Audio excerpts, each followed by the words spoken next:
La semaine catastrophique de Grosdidier. De quoi s'agit-il? 3 événements ont marqué la semaine de François Grosdidier: le confinement, le Maroc et la cour d'appel. En début de semaine, le maire de Metz a réclamé un confinement total de Metz comme en mars 2020. Il voulait la fermeture de tous les magasins non alimentaires et mettre en place à nouveau l'autorisation de sortie d'1 heure par jour. Il est passé sur tous les plateaux télé pour marteler son message catastrophique. Le ministre de la Santé lui a dit non, le préfet lui a dit non, le recteur lui a dit non. Circuler, il n'y a rien à voir. Un désaveu total pour le maire de Metz, 0 pointé pour Grosdidier. Le professeur Cohen a parlé d'une mesure du Moyen-Âge. Alors Grosdidier s'est énervé, il a hurlé, signe inquiétant d'une totale perte de contrôle. Alors pour tenter d'oublier ces interventions catastrophiques, mercredi, Grosdidier a donné une interview pour demander à l'Union européenne de suivre l'exemple américain au sujet du Sahara marocain. Mais de quoi se mêle-t-il celui-là? Le maire de Metz devrait s'occuper de la crise Covid à Metz, du soutien apporté aux plus nécessiteux, du soutien apporté aux cafetiers et restaurateurs en souffrance.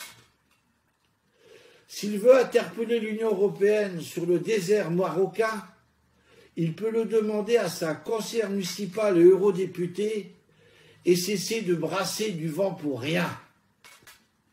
Et d'ailleurs, pourquoi la défense du Maroc? Le sultan Grosdidier a-t-il des intérêts personnels ou immobiliers dans ce pays? Demain fera-t-il une déclaration sur la planète Mars? Ou alors la Lune, astre qu'il semble bien connaître? Enfin, une date anniversaire. Happy Birthday François. 2 ans déjà. Il y a 2 ans, le journal Le Républicain Lorrain annonçait jour pour jour que la cour d'appel de Nancy avait décidé d'une double mise en examen de François Grosdidier pour détournement de fonds publics et prise illégale d'intérêt dans l'affaire de la réserve parlementaire.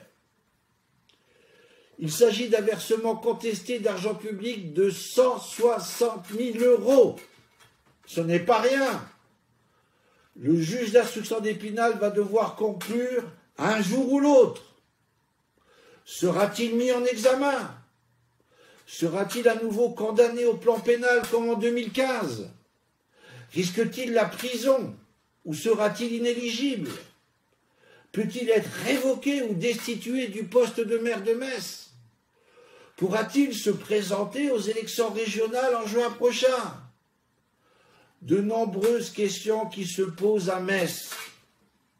Certes, l'individu bénéficie de la présomption d'innocence, mais la justice doit faire son œuvre. L'activité récente nous a démontré que plus l'attente est longue, plus la sanction est lourde.